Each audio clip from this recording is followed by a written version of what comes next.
Holland opens in the quiet town of Holland, Michigan. We meet Nancy Vandergroot, played by Nicole Kidman, a teacher who seems to have her life neatly under control. She lives with her husband, Fred, that's Matthew McFadden, and their teenage son, Harry. At first glance, they're a normal, happy family. Fred is a respected optometrist, the kind of guy who's polite to neighbors and involved in community events. Nancy is supportive, attentive, and admired in her town. But from the very beginning, the film drops hints that something's off. Nancy has these eerie dreams, surreal, unsettling images that bleed into her waking life. She'll be teaching in class, and suddenly the walls seem too bright, too staged. She'll be folding laundry, and shadows creep across the room. It's subtle, but you feel the tension building. The real turning point in Act 1 comes when Nancy starts to suspect Fred might be hiding something. At first, it seems small, unexplained absences, business trips that don't add up, late nights where he's vague about where he's been. But as the film unfolds, Nancy's unease grows into full-blown suspicion. She confides in her colleague, Dave Delgado, played by Gael Garcia Bernal, and together they decide to investigate Fred. One night, they break into his office. What they find isn't clear evidence, but it's strange enough to fuel Nancy's paranoia. Papers, personal items, things that don't match the Fred she thought she knew. And from there, the cracks in Nancy's world really start to show. Nancy starts following Fred, watching his routines more closely. The film keeps us guessing, is Fred actually dangerous, or is Nancy projecting her own anxieties onto him? That uncertainty becomes the core tension of the movie. By this point, Nancy is convinced Fred has been living a double life, and that she's uncovering something monstrous about him. But the film never gives us a clear answer, which makes the paranoia even thicker. Dave then follows Fred on behalf of Nancy. He sees violent act of Fred, then things turn violent. Fred is attacked, stabbed in a scuffle, and for a while, it seems like Dave might have killed him. Learning about the incident, Nancy panics, spiraling into fear and guilt. Dave tries to protect her, but the situation becomes increasingly unstable. The third act brings everything crashing together at Holland's famous Tulip Time Festival.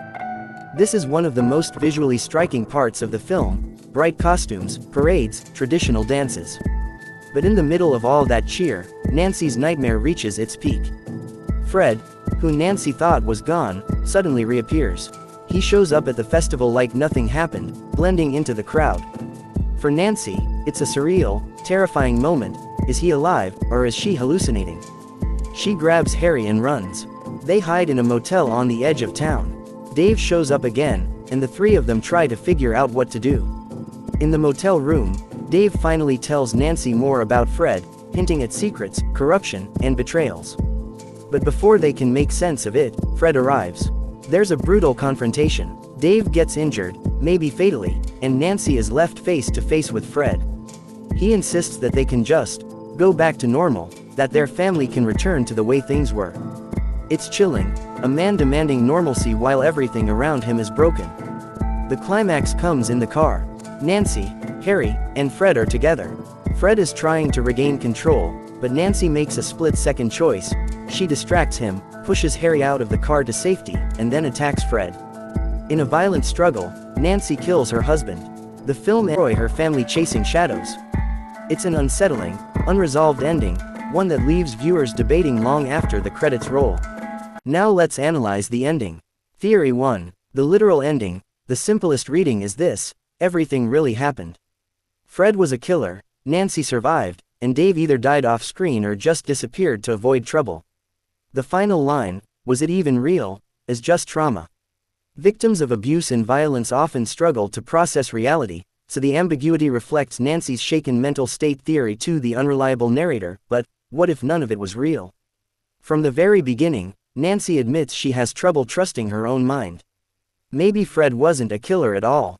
Maybe the evidence was her paranoia, and the entire murder plot was Nancy projecting her fear onto her marriage.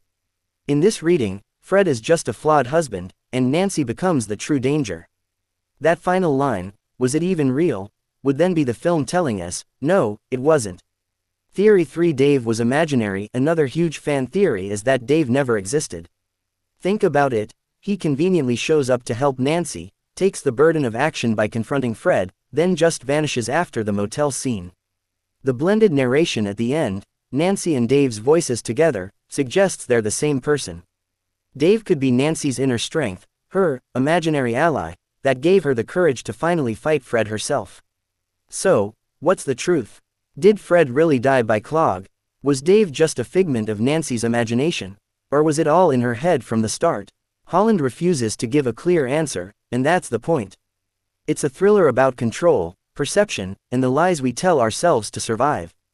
The ending leaves us just as unsettled as Nancy, asking the same question she does: was it even real?